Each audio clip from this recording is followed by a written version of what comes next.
Good morning everybody. मैंने last video में आपको विद्युत धारा और उसके उपयोग के बारे में आपसे चर्चा की थी और ये चैप्टर 5 जिसके बारे में मैंने आपको विस्तृत रूप से बहुत कुछ उसके बारे में बताया था, 5वीं चैप्टर है।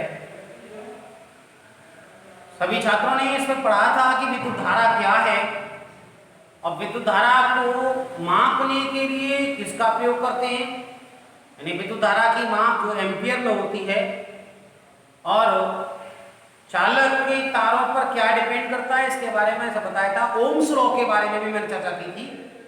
तो आज हम जो बात करने जा रहे हैं वो बात कर रहे हैं प्रतिरोध के बारे में। प्रतिरोध जो मेरा टॉपिक है, प्रतिरोध यानी रेजिस्टेंस। रेजिस्टेंस के बारे में मैंने आपको परिपथ के बारे में बताया था कि यदि कोई एक परिपथ है जिसमें मान के चलो ये नेगेटिव पॉइंट है, ये धन वाला सिरा है और धन वाले सिरे से कुंजी K लगा देते हैं और कुंजी K लगाने के बाद इसमें कोई रेजिस्टेंस जोड़ देते हैं और रेजिस्टेंस जोड़ने के बाद ठीक है एम्पियर लगा भी दे सकते हैं, यहाँ पे भी लगा सकते हैं, यहाँ पे लगा सकते हैं। और ये मैंने आपको इस प्रकार से परिपथ के बारे में बताया था कि जब एक धनात्मक सिरा और उसमें कुंजी K लगा देते, धारा का प्रवाह जब शुरू हो जाता है, धारा का प्रवाह शुरू हो जाता है तो उसमें कोई भी एक रेजिस्टेंस लगा दी जाती है।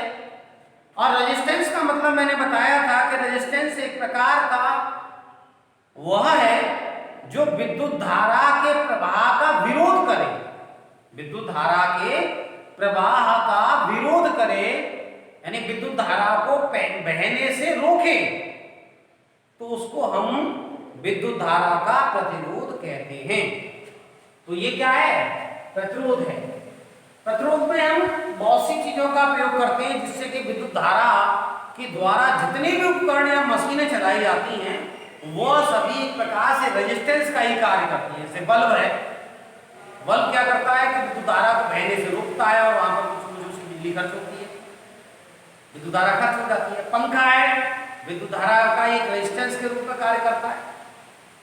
अर्थात परिभाषा जो प्रतिरोध की हुई, मैंने लास्ट वीडियो में बहुत छोटा छोटा लिखा था, कमेंट कुछ बच्चों के आए थे कि सर दिखाई नहीं दे रहा है, तो मैंने इस पर ब्लैक बोर्ड पर बहुत बड़ा बड़ा लिखा है और मैं आशा करता हूं कि आप सभी को समझ में आएगा और इसको बहुत अच्छी तरह आप क्लियर समझ रहे होंगे।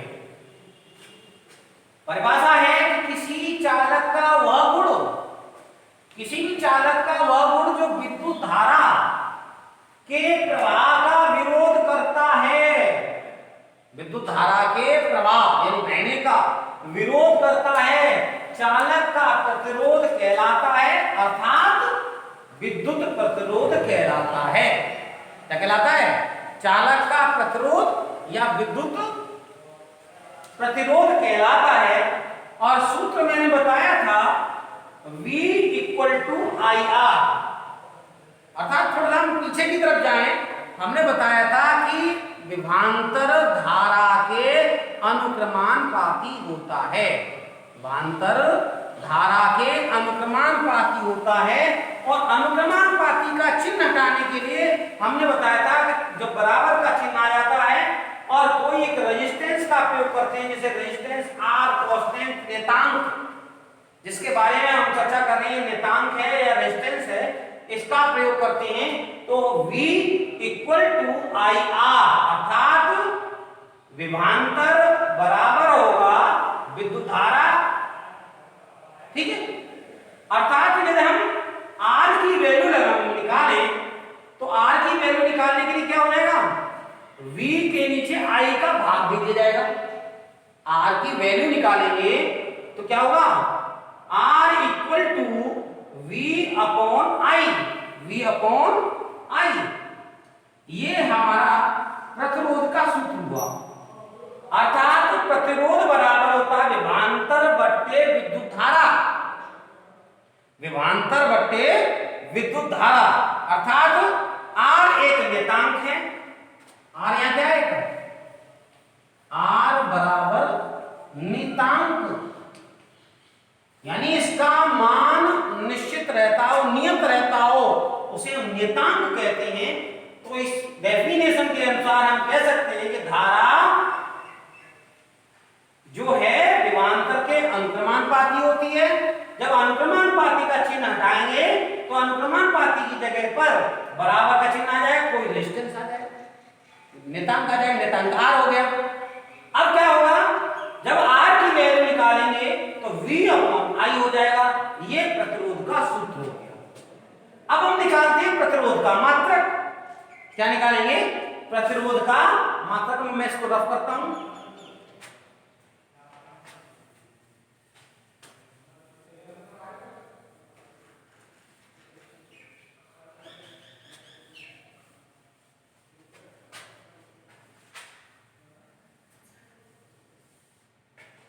प्रतिरोध के मात्रक के बारे में निकालें। प्रतिरोध का मात्रक,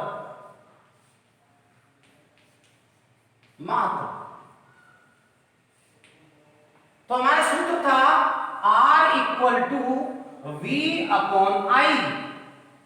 V/I। अब हम क्या निकालें? V का मात्रक क्या होता है? V का मात्रक है, क्या है V? क्या बताया था हमने? देखो मेमोरी को ध्यान में रखो। V का मात्रक हमने क्या बताया था? वोल्ट। और I का मात्रक, I का मात्रक क्या बताया था? Please tell me. विद्युत धारा का मात्रक एम्पियर।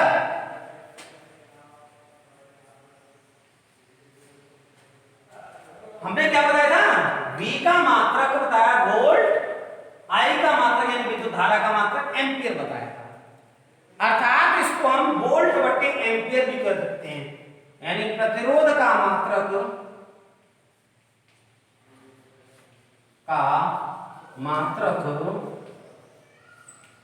क्या हो जाएगा? वोल्ट बटे एम्पियर।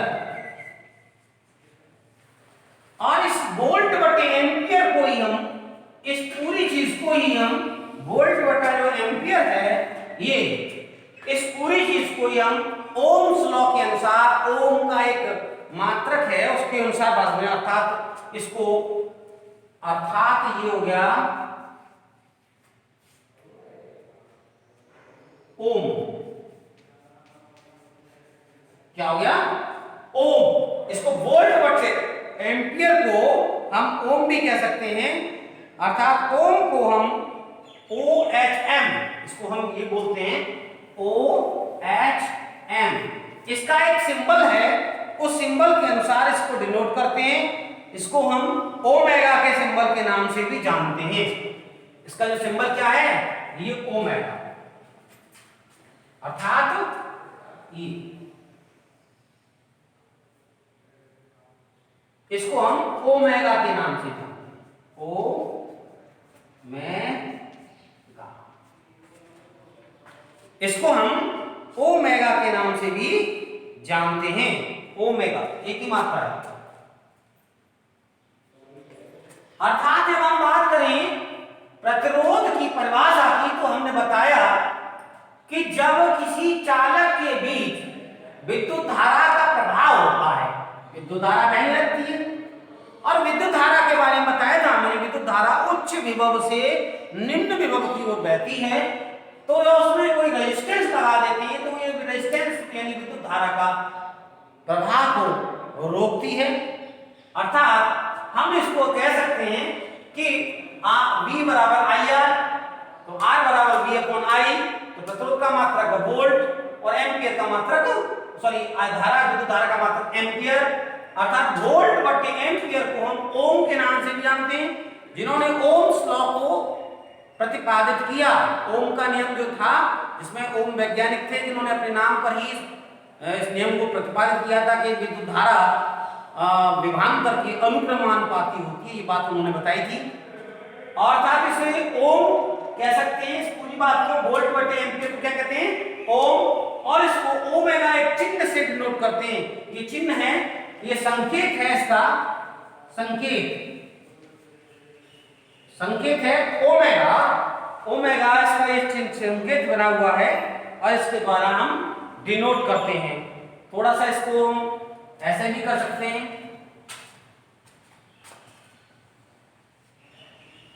ठीक, आज हम बात करेंगे प्रतिरोधकों के उपयोग के बारे में। प्रतिरोधकों के उपयोग के बारे में।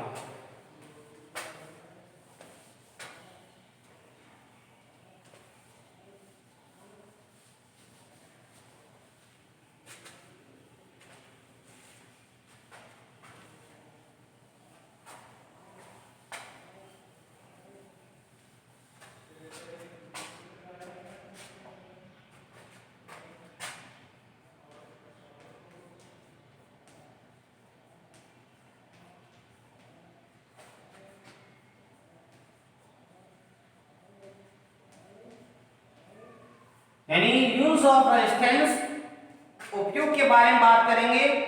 तो सबसे पहले हम बात कर सकते हैं प्रतिरोध के बारे में। दैनिक जीवन में बहुत से प्रयोग होते हैं, जैसे विद्युत धारा के नियंत्रण के लिए, विद्युत धारा के यानी धारा के नियंत्रण के लिए।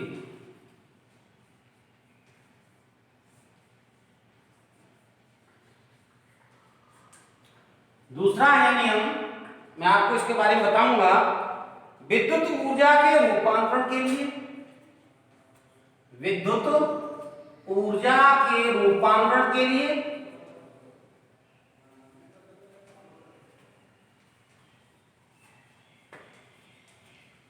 यानी विद्युत धारा के जो रूपांतरण होगा उस ऊर्जा का, उसके लिए प्रयोग करते हैं। इसके साथ साथ अगले तीसरे नंबर पर जो बात हम करेंगे, इन्हीं को पहले इन दोनों में बात कर लेते हैं। हम सबसे पहले धारा के नियंत्रण के लिए हमने देखा होगा कि जब हमारे घरों में विद्युत धारा तेज गति से आती है तो हम उसे रेगुलेटर के द्वारा या रोटरी सिस्टम के द्वारा हम उसे रेगुलेट करते हैं। जैसे कि हमारे घरों में पंखे लगे होते हैं, ये पंखा लगा होता है, जैसे मान के चलो ये विद्युत धारा का ये प्रवाह हो रहा है, ये माइनस वाला सिरा और इससे धन वाला सिरा जुड़ा हुआ है, इसके बीच में कुंजी लगी हुई है। कुंजी के बाद में एक कोई हमने नियंत्रक लगा दिया, रेगुलेटर। इस रेगुलेटर के द्वारा हमने एक प्रतिरोध कर दिया और इसका वोल्ट देख लिया। जब कोई पंखा लगा लेते हैं, जैसे कि पंखा, ये पंखा है हमारा,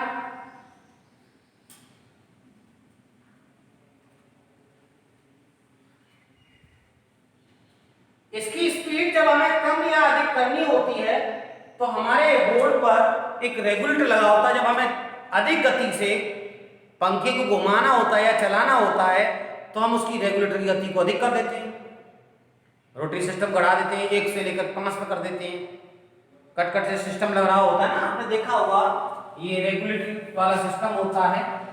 ये यानी 1 2 3 4 5, तो इसके सिस्टम को 1 पे कर देंगे तो कम स्पीड से चलेगा, यदि इसको 2 पे कर देंगे तो अधिक स्पीड से चलेगा, यदि हम 4 पे कर देंगे और अधिक स्पीड में, और लास्ट में हम 5 पे कर देंगे तो और अधिक स्पीड से चलेगा। अर्थात विद्युत धारा के नियंत्रण के लिए भी हम प्रतिरोध का उपयोग करते हैं। समझ में आया? सभी समझ रहे हैं? यानी विद्युत धारा के नियंत्रण के लिए जब हमारे घरों में वोल्टेज आ रहे होते हैं तो हम स्टेबलाइजर लगा देते हैं और उसमें भी एक रोटरी होती है, उसको हम घुमा देते हैं और विद्युत धारा के वोल्टेज को, स्टेबलाइजर का भी यूज करते हैं हम अपने घरों में। जब स्टेबलाइजर का यूज करते हैं तो हमें वोल्टेज इतने लेने होते हैं तो हम क्या करते हैं, उसकी रोटरी घुमा देते हैं। देखा है ना आपने? तो ये सभी रेजिस्टेंस के द्वारा ही होता है और विद्युत धारा के नियंत्रण करने के लिए भी रेजिस्टेंस का प्रयोग करते हैं। तो अगला है, दूसरा पॉइंट है इसमें, विद्युत धारा के रूपांतरण के लिए। विद्युत धारा का रूपांतरण यानी रूपांतरण के बारे में हम पढ़ें तो हम रूपांतरण के बारे में बहुत से उपयोग दैनिक जीवन में देखते हैं। रूपांतरण हो जाता है, विद्युत धारा का रूपांतरण की बात करें, रूपांतरण देखो कई है, यानी विद्युत धारा ध्वनि में चेंज हो जाती है। ध्वनि यानी डोरबेल, डोरबेल हमारे घर पर होती है, जिसको हमने फर्स्ट सेमेस्टर में पढ़ा था कि डोरबेल यानी विद्युत धारा का रूपांतरण हम बात करें तो विद्युत धारा क्या, विद्युत धारा, विद्युत धारा ध्वनि में चेंज हो जाती है, जिसे हम डोरबेल के नाम से भी जानते हैं, घंटी के नाम से भी जानते हैं, घंटी भी कह लेते हैं, घंटी। हमें प्रकाश में भी चेंज हो जाती है, प्रकाश में भी चेंज हो जाता है विद्युत धारा, प्रकाश में चेंज यानी बल्ब, इसका उदाहरण क्या है, बल्ब, ट्यूबलाइट, CFL, CFL, ठीक। विद्युत धारा यांत्रिक ऊर्जा में चेंज हो जाती है, यांत्रिक ऊर्जा, यांत्रिक ऊर्जा यानी मशीन चलाने में काम आ जाती है, यानी मशीन में बदल जाती है, चक्कर बनाने लगती है। विद्युत ऊर्जा पंखा, इसका उदाहरण है पंखा, एग्जांपल है ये। पंखा के बाद में हम कहते हैं विद्युत मोटर, विद्युत मोटर, ये सभी यांत्रिक ऊर्जा के उदाहरण हैं। ध्वनि ऊर्जा, प्रकाश ऊर्जा, इन सब में चेंज होने लगती है। ये कई प्रयोग हैं इसके बारे में, हैं, इलेक्ट्रॉनों का प्रभाव होने लगती है, तो यही विद्युत धारा का क्या है, रूपांतरण है, यानी ऊष्मक के रूप में, ऊष्मक, ऊष्मक यानी हीटर, यानी हीटर के माध्यम से, यानी हम अपने घरों में देखते हैं कि जब हमें गर्मी का एहसास ज्यादा कराना होता है, यानी ठंडा मौसम होता है, तो जाड़े के समय में हम क्या करते हैं, अपने घरों में हीटर लगा लेते हैं, तो ये विद्युत धारा हीटर के रूप में चेंज होने लगती है, और इसी को हम विद्युत धारा के रूपांतरण के बारे में जानते हैं, अर्थात ये प्रतिरोधकों का उपयोग है। क्या है ये, प्रतिरोधकों का उपयोग। आज हमने पढ़ा विद्युत प्रतिरोध क्या है और प्रतिरोध के उपयोग क्या हैं, इसके बारे में हमने बात की। अब प्रतिरोध के निर्भरता आज बताएंगे, चालक के प्रतिरोध की निर्भरता।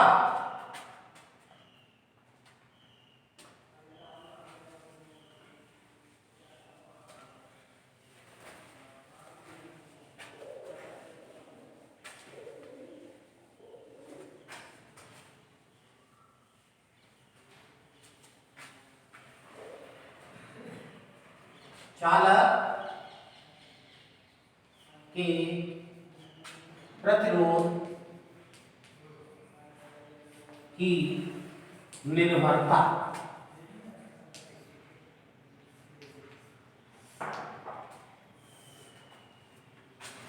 निर्भरता के बारे में बात करेंगे,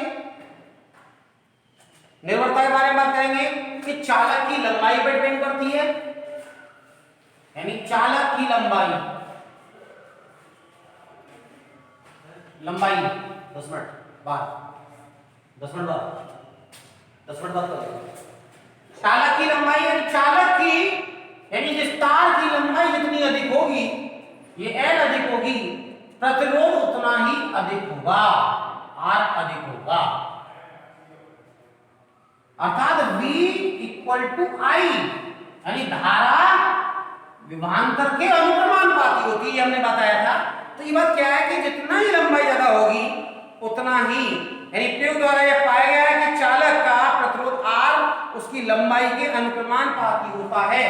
R इज अनुक्रमानुपाती L, R अनुक्रमानुपाती L, यानी विद्युत धारा का प्रतिरोध उसकी लंबाई के अनुक्रमानुपाती होता है, पहली बात। दूसरा है चालक के परिच्छेद क्षेत्रफल पर, चालक के परिच्छेद क्षेत्रफल पर, अर्थात इसके लिए हम कह सकते हैं कि चालक का प्रतिरोध R उसके परिक्षेत्र क्षेत्र के व्युत्क्रमानुपाती होता है, यानी क्षेत्रफल के चालक का क्षेत्रफल उसके प्रतिरोध के व्युत्क्रमानुपाती होता है, व्युत्क्रम उल्टा। अर्थात इसको हम कह सकते हैं R इक्वल टू 1/एरिया, 1/एरिया, यानी उसके व्युत्क्रमानुपाती होता है, यानी वो ठीक उल्टा होता है। जितना क्षेत्रफल अधिक होगा उतना प्रतिरोध कम होगा, प्रतिरोध जितना अधिक होगा क्षेत्रफल कम होगा, उल्टा होगा। चालक के पदार्थ पर भी डिपेंड करता है, किस पर डिपेंड करता है? चालक के पदार्थ जैसा है, कैसे में प्रतिरोध कितने ज्यादा होगा उस पर डिपेंड करता है। सी, चालक के पदार्थ पर डिपेंड करता है, यानी पदार्थ कैसा है उसके ऊपर भी डिपेंड करता है, और चालक के ताप पर भी डिपेंड करता है, चालक के ताप पर डिपेंड करता है। यानी हमने बताया लंबाई पर डिपेंड करता है, क्षेत्रफल पर डिपेंड करता है, चालक के पदार्थ पर डिपेंड करता है, और चालक के ताप पर भी डिपेंड करता है। इसके बारे में हमने चर्चा की। आज हम लास्ट इस टॉपिक बता रहे हैं कि प्रतिरोधों का संयोजन, प्रतिरोधों का संयोजन।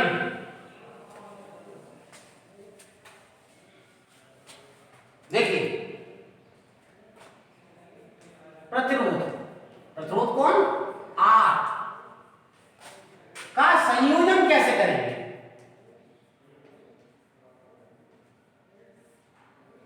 संयोजन होता है जोड़ना। हम दो प्रकार से जोड़ते हैं, समांतर क्रम क्रम संयोजन, और दूसरा है श्रेणी क्रम, श्रेणी क्रम संयोजन। ये पहला और ये दूसरा। तो सबसे पहले हम समांतर क्रम संयोजन के बारे में बात करते हैं। समांतर क्रम संयोजन के बारे में बात करेंगे या श्रेणी क्रम संयोजन के बारे में बात करेंगे। श्रेणी क्रम समझ लें। श्रेणी क्रम में क्या होता है इसी को मैं समझाना चाहूंगा। पहले इसमें क्या होता है कि एक ये रेजिस्टेंस है, उसका मान लो ये ऋण सिरा है, ये धन सिरा है, तो इसे दूसरे रेजिस्टेंस का ऋण सिरा जोड़ दिया और ये धन सिरा हो गया। तीसरा रेजिस्टेंस जोड़ा तो हमने फिर इससे यूं करके तीसरा रेजिस्टेंस जोड़ दिया, ये इसका ऋण सिरा, इसका ये धन सिरा, फिर से और को जोड़ दिया तो ये जुड़ गया, ये ऋण सिरा हो गया, ऋण धन ऋण, फिर जोड़ करके, अर्थात ऋण वाले से धन वाला सिरा, धन से फिर ऋण वाला सिरा, फिर धन से ऋण वाला, फिर धन से फिर ये ऋण वाला, और लास्ट में धन। तो धन और ऋण को हम किसी तार से चालक से जोड़ देंगे, ये नेगेटिव हो जाएगा और ये पॉजिटिव हो जाएगा। अर्थात हमारे घरों में जो बैटरियां होती हैं, यदि हमें उनका संयोजन करना होता है, ये संयोजन करें हम, ये धन वाला सिरा और ये ऋण वाला सिरा, ये संयोजन करें, इनको जोड़ें दो बैटरियों को आपस में, तो ये धन वाला सिरा, ये ऋण वाला सिरा। तो क्या करते हैं हम, सबसे पहले ऋण और धन वाले सिरे को जोड़ देते हैं, ठीक। उसके बाद ये सिरा किसी तार से कनेक्ट कर देते हैं, दूसरा चालक से तार से जोड़ते हैं। अर्थात इन दोनों बैटरियों की पावर एक होकर के एक श्रेणी, एक सीरीज बन जाती है, और इस सीरीज बनने के बाद हम उसको जोड़ करके देते हैं। जैसे कि इन्वर्टर, 2 बैटरियां, 4 बैटरियां, 10 बैटरियां जोड़ देते हैं। हमारी टॉर्च में जो सेल होते हैं, टॉर्च में जब सेल होते हैं इस तरीके से होते हैं सेल, फिर से ये पीछे वाला सिरा, ये टॉर्च जोड़ देते हैं, इस सिरे को फिर ये 3 टॉर्च वाली सेल वाली टॉर्च होती है, ऐसे फिर बल्ब जोड़ देते हैं। और ये लास्ट वाला सिरा ऐसे जुड़ा होता है। जब हम देखें तो क्या होता है, ये संयोजन होता है, ये नेगेटिव वाला सिरा होता है, धन वाला सिरा, ये नेगेटिव वाला सिरा तो ये धन वाला सिरा, ये नेगेटिव सिरा तो ये धन वाला सिरा। इस प्रकार के संयोजन को हम श्रेणी क्रम संयोजन कहते हैं। और इसका सूत्र है R equal to R1 plus R2 plus R3 dot dot dot dot, यानी कितने भी रेजिस्टेंस को हम जोड़ सकते हैं और एक श्रेणी क्रम संयोजन है। ये बहुत ही इंपॉर्टेंट है, कई बार परीक्षा में ये पूछा गया है, आप इसको ध्यान से रखिए। अब ये लास्ट आ गया है समांतर क्रम संयोजन, इसके बारे में बता।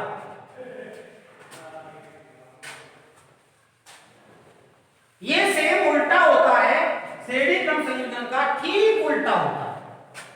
इसमें क्या होता है, जब किसी परिपथ में विद्युत धारा बह रही हो, मान लो ये परिपथ है, इससे कोई रेजिस्टेंस नहीं जुड़ा हुआ, तो इसी जगह से दूसरा रेजिस्टेंस जोड़ देते हैं, इसी जगह से ये तीसरा रेजिस्टेंस जोड़ देते हैं, इसी जगह से ये क्या हो गया R1, ये हो गया R2, ये हो गया R3। मान लो ये धन सिरा है और ये ऋण सिरा है, इसमें ये कुंजी लगा दी के, और इसमें ये विद्युत धारा धनात्मक हो गया और इसमें ये ऋणात्मक हो गया। ठीक, जब एक चालक के धन वाले सिरे से कई धन वाले सिरे जोड़ दिए जाए, और एक विभवांतर में होता है विभिन्न प्रकार के चालक, दो प्रकार के चालक होते हैं, उच्च विभव निम्न विभव, धनात्मक और ऋणात्मक। जब ऋण वाले सिरे से जोड़ दी जाती है तो उसके लिए सूत्र हो जाता है R equal to 1 upon R1 plus 1 upon R2 plus 1 upon R3। अर्थात समांतर क्रम संयोजन में ठीक उल्टे जुड़ते हैं, और श्रेणी क्रम संयोजन में R बराबर R1 plus R2 plus R3 R4 R5 dot dot dot जितने जोड़ना चाहे। तो आज हमने इस चैप्टर में लास्ट में चर्चा की प्रतिरोध क्या है, प्रतिरोध के उपयोग क्या है, प्रतिरोध की निर्भरता किस पर डिपेंड करती है, और प्रतिरोधों का संयोजन क्या होता है, संयोजन मैंने जोड़ना। आज के लिए बच्चों इतना ही, धन्यवाद।